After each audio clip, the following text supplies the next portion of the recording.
So, just like a lot of you guys, I'm sure, I've had a couple additions to my family. With two young kids now, 1 and 4 years old, I've been looking for a safer way to store my firearms for quite a while. But I didn't want this huge, safe that I can never even move out of my house sitting in a basement or a garage or something like that. Plus, I also wanted something that would be easily accessible. God forbid I needed to grab a firearm in case of an intruder or something like that. So please meet the Lifepod 2.0 by Vaultek. What is up, everybody? Welcome back to the channel. If you didn't already know, my name's Jay Costa, and I am just a red-blooded American patriot here living behind enemy lines, some would say, living in the state of New Jersey. Been here my whole life, and if you get value out of this video, do me a favor. After watching, smash that like button down below. Make sure you get value first before hitting like, but if you get value, definitely smash it.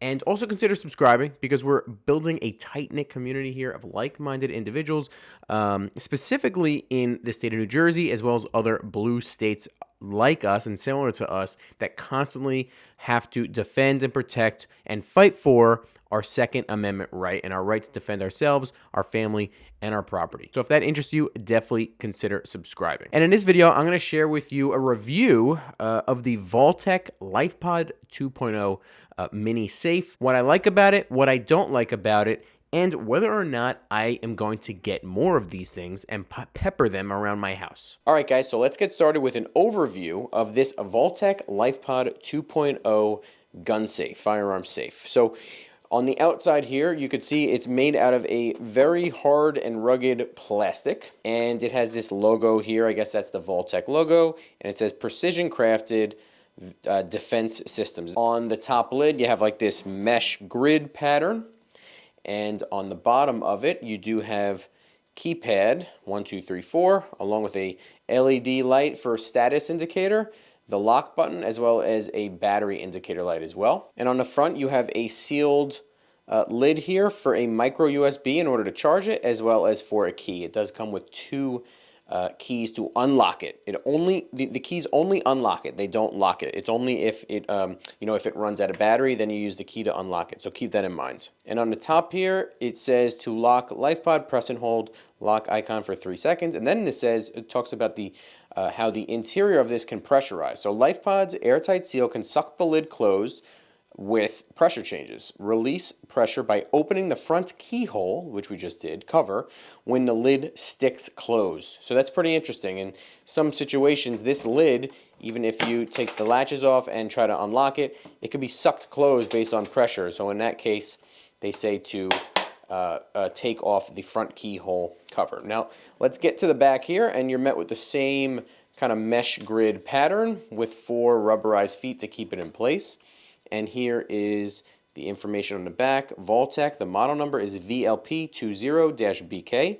It is TSA compliant, and it is also designed in the USA, but made in China. So keep that in mind if that's important to you. So let's get this opened up here. You unlock the straps. It is still locked.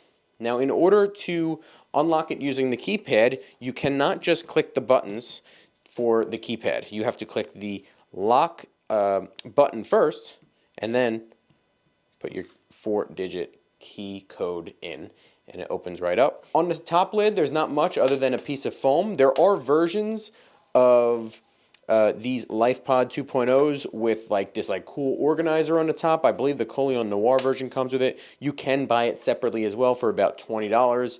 So if this is something that you're going to be using in your car or something like that, I would definitely recommend, getting that, because you could put a wallet. If you need to lock it in your car, you could put a knife, anything you need to on the top lid there. Now on the bottom here, the first thing that you're met with is this tray. And this tray is pretty cool. It's removable. It's made of plastic. And it's got like a Molly style setup. And, I see a lot of people online using these for knives and flashlights and things like that. I have not used it myself, and I'll show you why in a second. So we'll just put that aside. The next thing you're kind of met with is this big red line around the perimeter of the safe, and that's the rubberized gasket. That's what makes it water resistant, it makes it airtight, it makes it dust proof, and it makes it submersible up to 1 feet of water for 30 minutes. And that's also, I'm assuming, what could pressurize the inside of this thing that you may not be able to open it when you have to open up the keyhole, what it was talking about previously. And believe it or not, this thing can actually also float in the water as long as the load of it inside the case is 2 pounds or less. Now, if you remove this foam here, it actually comes with a couple different things. This is like an egg carton version, and then another small piece, and then another small piece, and that's all what it comes with. And you can kind of play around with what you see fit depending on what you want to fit in here. But I've just been using it just like this without the tray. Now, some more features about this safe that you should know about. It does have an interior light that you could turn on and off. You can see it right there. And on the inside is the program button as well, and right here is actually where you put the battery. Now, in regards to the battery, it does not come with a battery. It takes a 9-volt battery, and I just put a regular Energizer or Duracell, whatever I had in there. But I'm assuming, since you do have a micro USB under this cover right here, that is a micro USB, that if you put a rechargeable battery, that it will recharge that battery. Another thing too is it does come with like a steel braided cable. And that cable is actually created so that you can put it into one of these kind of slots here, either on this end or on that end, okay? So what you would do is you take the cable, you put it in one end, and let's say you want to keep it in your car. And that was one of the reasons why I got this LifePod in the first place. I live in New Jersey, and you know we have to be very cautious in regards to storage of firearms in the vehicle as well as anywhere else for that matter. So I bought this thing. Instead of buying something more permanent for my Jeep, I got this where if I needed to have a place to put a firearm and in my Jeep, while after leaving the Jeep, leaving the vehicle, I could put the firearm in here. I put the braided cable in one end in here, I close it, and then I, put it through the seat frame or whatever, and put the other side here, and no one can steal this, and it would be very secure in that situation. Another feature as well that I want to mention is it does have what's called an anti-lock picking feature. It is optional, this feature, and I think that they created this feature because of the YouTube video that kind of went viral that I think it's called Lock Picking Lawyer. They made a video of them picking one of the other Vaultek safes, not this one, I think it was the VE series. They basically picked it with whatever they picked it with, a screwdriver, a toothpick, or fork. It was a fork. That's definitely what they used. So they created this feature to kind of combat that. So what they say about the anti-lock picking feature is you can engage the optional key lock to disable the keyway and prevent lock picking. So if you know you're not going to use this keyhole, you can disable it, which makes it not be able to be picked. Interesting. The only problem, obviously, is the fact that if your battery somehow runs out, you would be screwed. Now, on to how I've been using this on a day-to-day basis. I have been using this basically as just a desktop storage solution, firearm storage solution, to keep the firearms away from my 2 daughters' grimy little hands. And I've basically had it set up like this. I've been keeping my EDC weapon, which is a Smith & Wesson M&P Shield Plus, and I have it in the holster. And I put it right there, and I close it, and I lock it, and I latch it. Done deal. No one can get it. To unlock it, by the way, you have to hit that button. There you go, it's unlocked. Now, that's the reason why I haven't put this thing in, because this will not fit with all of that in it. It's a compact or subcompact, micro compact, whatever you want to call it, handgun with a holster, not going to fit. Now, I believe you could. Let's see if you can fit just the firearm. Just the firearm with this, can it fit? Not really, not really. So I think the way you would have to do that is, as I said earlier, you bring this down just to one layer. You put the weapon in, and there you go. That fits just fine right there. Now, you're obviously not going to have as much cushion in there for the firearm. You can put really anything you want in there. You can put magazine or something, and that closes without any hindrance at all. Very, very, no problem at all on that. So if we want to take that back out, let's get to testing this a little bit, what you could fit. Because it does Vaultek does claim that you could fit a firearm up to 9.25 inches long. And we're going to put that to test with this Glock 34 that I have right here. So let's see if you can fit that in just fine. You can fit it in just fine with some magazines too, maybe. But let's just put that in for argument's sake. And that fits. Does it fit with this though? Yeah, kind of. I mean, you have to bend it a little bit. It has to be bent a little bit, but I am sure this will, you need to put a little pressure on this thing. So I wouldn't really leave that in there for a very long period of time. But the fact still remains, you can fit it, just not with the interior removable tray. So let's add that egg carton to get a little more protection in there. And let's see if it closes like that. I'm sure it'll be just fine. There you go. No problem at all. Fits perfectly.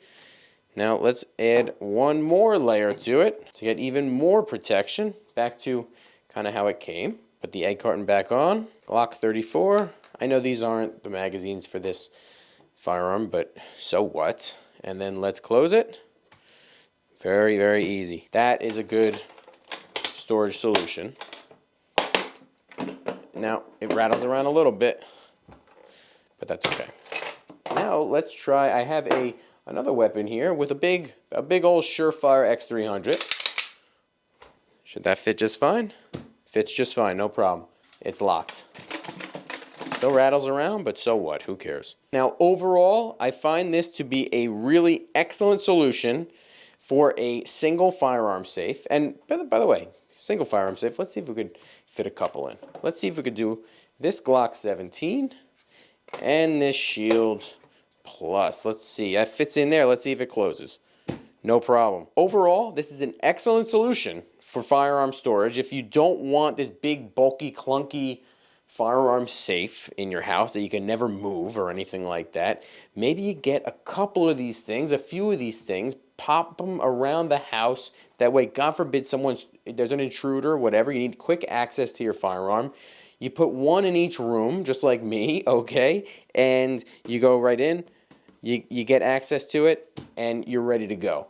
This is an excellent, excellent solution. It's also excellent for what I said earlier. If you need a storage solution for your firearm in your vehicle, you use that braided cable that it comes with, lock it, hook it onto your seat frame or whatever you got to do, and you have a very secure storage solution for your firearm in your vehicle. Lastly, is if you're traveling, if you travel a lot on an airplane, in the airports. And actually, this week I'm going to be traveling with my firearm to the state of Utah, and I will be using this as my my storage solution for that. So I will actually keep you guys updated to let you know how that goes, because this is my first time traveling with a firearm, so fingers crossed on that one that I don't get picked up by the authorities at Newark Airport. Another great part about Vaultek, and the reason why I went with them, is it comes with a bunch of options for accessories. So as I mentioned before, you can get like an organizer that you put on the top lid here, which is really cool for you EDC guys. You could also buy a handle if you want to be able to carry it like a bag. It's a very slim form factor that it has, so it could fit in any, backpack, knapsack, whatever you want to call it. Fit in any of your bags that you're checking with an airline, no problem at all. Takes up minimal amount of space. And they're also pretty customizable. They come with a lot of different versions of different colors, different designs, all these things. I just stuck with the black because that's the cheapest. Speaking of price, these things are $160 on Amazon, as well as any other retailer that sells them. I'll put a link in the description box down below. But that is it for today, guys. Thank you so much for watching. Drop a comment in the comment section down below, and let me know what you think about these Vaultek Lifepod series safes. If you like this content, you will love the content that I have. I will put a link to the firearms content playlist that I put together. I'll put a link in the description box down below, as well as up in the corner right here. So definitely check that out. But I appreciate you guys tuning in as always, and I will see you next time.